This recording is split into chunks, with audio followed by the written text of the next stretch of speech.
Hello friends, welcome to my channel. আজকে আমি নিরামিষ ব্রকলি তরকারি রান্না করব। নিরামিষ দিনে এইভাবে ব্রকলি তরকারি রান্না করে খেয়ে দেখবেন, ভালো লাগে। রান্না করা খুবই সহজ, একদম কম সময় হয়ে যায়। তাহলে চলুন দেখে নিই নিরামিষ ব্রকলি তরকারিটা আমি কিভাবে রান্না করব। নিরামিষ ব্রকলি তরকারি রান্না করার জন্য প্রথমে কড়াইতে তেল ভালোভাবে গরম করে নেওয়ার পর এর মধ্যে দিয়ে দেব টুকরো করে কেটে নেওয়া 500 গ্রাম ব্রকলি। কেটে নেওয়ার পর ব্রকলিগুলিকে হালকা কুসুম গরম জলের মধ্যে ভালোভাবে ধুয়ে নিতে হবে। গরম জলের মধ্যে ধুয়ে নিলে এর মধ্যে পোকামাকড় থাকলে বের হয়ে যাবে। তারপর এর মধ্যে সামান্য একটু লবণ, হলুদের গুঁড়া দিয়ে এইগুলিকে হালকা একটু ভেজে নিতে হবে। তবে ব্রকলিগুলিকে বেশি সময় নিয়ে ভেজে নিতে হবে না, কাঁচা গন্ধ চলে যাওয়া পর্যন্ত প্রায় 1 থেকে 1.5 মিনিট ভেজে নিলেই হয়ে যাবে। তো ব্রকলিগুলিকে ভেজে নেওয়ার পর এখন আমি এইগুলিকে নামিয়ে নিচ্ছি। আবারও কড়াইতে সর্ষের তেল গরম করে নেওয়ার পর ফোড়নের মধ্যে দিয়ে দেব শুকনো লঙ্কা, তেজপাতা, আস্ত জিরা, 1 টুকরো দারচিনি, 2টা লং, 1টা এলাচ। এলাচটাকে ফাটিয়ে দিতে হবে, না হলে কিন্তু ফেটে গায়ে পড়ার সম্ভাবনা থাকবে। তো ফোড়নগুলিকে ভেজে নেওয়ার পর এর মধ্যে দিয়ে দেব টুকরো করে কেটে নেওয়া মিডিয়াম সাইজের 2টা আলু। এরপর এর মধ্যে লবণ হলুদ দিয়ে এইগুলিকে আবারও নাড়াচাড়া করে ভালোভাবে ভেজে নিতে হবে। প্রায় 4 থেকে 5 মিনিট সময় নিয়ে আলুগুলিকে ভালোভাবে ভেজে নেওয়ার পর এবারে এর মধ্যে দিয়ে দেব পেস্ট করে নেওয়া আদা, কাঁচা লঙ্কা। এইখানে আমি 3টা কাঁচা লঙ্কা, 1/2 ইঞ্চি আদা একসঙ্গে পেস্ট করে নিয়েছি। মশলার বাটিটা দিয়ে দেব 2 চামচের মতো জল। এরপর এর মধ্যে দিয়ে দিচ্ছি 1 চা চামচ জিরার গুঁড়া, সামান্য একটু লাল মরিচের গুঁড়া।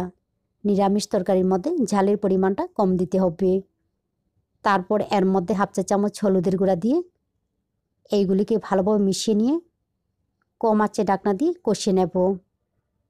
তবে আপনারা চাইলে এর মধ্যে টমেটো পেস্টও কিন্তু ব্যবহার করতে পারেন।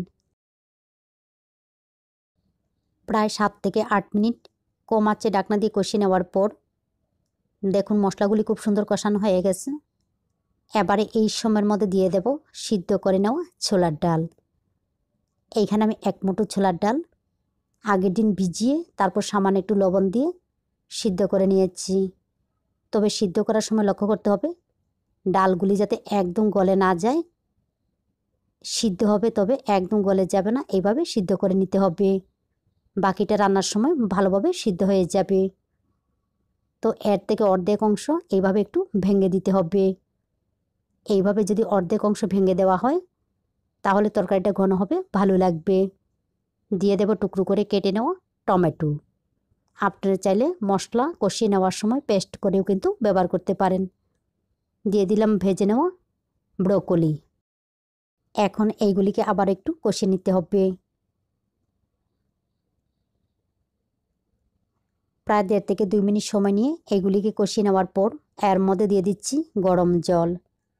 জলের পরিমাণটা কম দিতে হবে, বেশি পাতলা ঝোল থাকলে কিন্তু ভালো লাগবে না। দিয়ে দিলাম পরিমাণ মতো লবণ।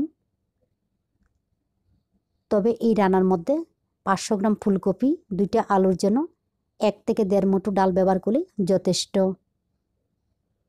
এইগুলিকে মিশিয়ে নেওয়ার পর ঢাকনা দিয়ে রান্না করব যতক্ষণ সিদ্ধ হতে সময় লাগে ততক্ষণ। তো প্রায় 15 মিনিটের মতো কম আঁচে রান্না করে নেওয়ার পর সবজিগুলি ভালোভাবে সিদ্ধ হয়ে গেছে। নামিয়ে নেওয়ার পর আর একটু ঘন হয়ে যাবে। এবারে এর মধ্যে দিয়ে দেব কয়েক দানা চিনি। চিনিটা যদি পছন্দ না করেন তাহলে বাদ দিতে পারেন। তারপর এর মধ্যে দিয়ে দেব বেশ কিছুটা ধনিয়া পাতা কুচি। ধনিয়া পাতার পরিবর্তে ঘি গরম মশলাও কিন্তু ব্যবহার করতে পারেন। ঘি গরম মশলা ব্যবহার করলেও ভালো লাগে, তবে এই রান্নার মধ্যে পাতলা ঝোল থাকলে ভালো লাগবে না।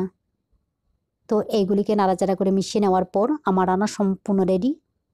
এইভাবে নিরামিষ ব্রকলি রান্না করে খেয়ে দেখবেন, ভালো লাগে।